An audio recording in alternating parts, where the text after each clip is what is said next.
anak ka ng putik. Ano? Ikaw, ma? Stress. Lagi na lang ganyan. Kung walang mababarag, walang may Bakit? matatapon. Ang malas-malas po. Itanong mo. Kim, nasan yung panggan ko?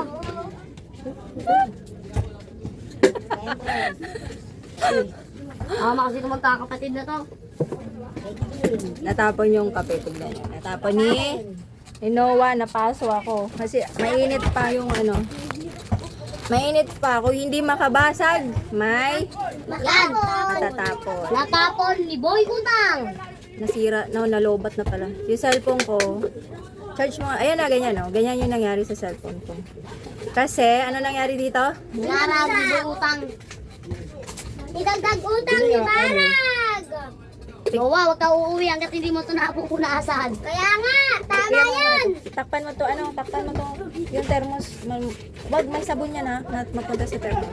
Para madulas si Wangwang. Uy, Hindi ako si Wangwang, nagkalat ng kape dito. Na-stress na si Tito sa'yo. Na-stress na yung ano niya sa'yo. Dami kasalanan. Madulas pa ang cellphone. ito yung cellphone ko yung natuklap dito, pero pinaayos ko na siya, kaya yan, oh. Ano na siya, maayos na. Pero, dahil pinapahiram ko yung cellphone ko, 3 cellphone ko pinapahiram ko sa kanila yung 2. Ano nangyari? Nabagsak ni Noah, kaya sira na. Problema ko, hindi ko ma-transfer yung sa BPI ko. I mean, na-transfer ko na pero nagkaroon ako ng konting kaba. Kinaganyan eh. Yung pay Maya ko or Maya, hindi ko ma-transfer kasi Maya ni Mama yung ginagamit ko. So, nanghingi ng face Tulungan mo verification. kami dito, Doc. Yung mga iba kong online apps na nandito, hirap ako i-transfer. Kasi nga, nasira na siya. Sino nakasira ng cellphone ko? Kasi kiyawa. Oh. Si Noah. Nabagsak niya.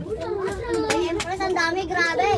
Bakit si Noah palaging, at anong nangyari ba sa'yo, Noah? Kaya nga, nababaliw ka na ba? Kung wala kang mababasag, may matatapon. Wala kang matatapon, may magbabasag. Wala kang magbabasag, diyan ka matatapon. Masisira. Oh, 2 beses lang nakabarag. Talagyan lang pati yung isang bote.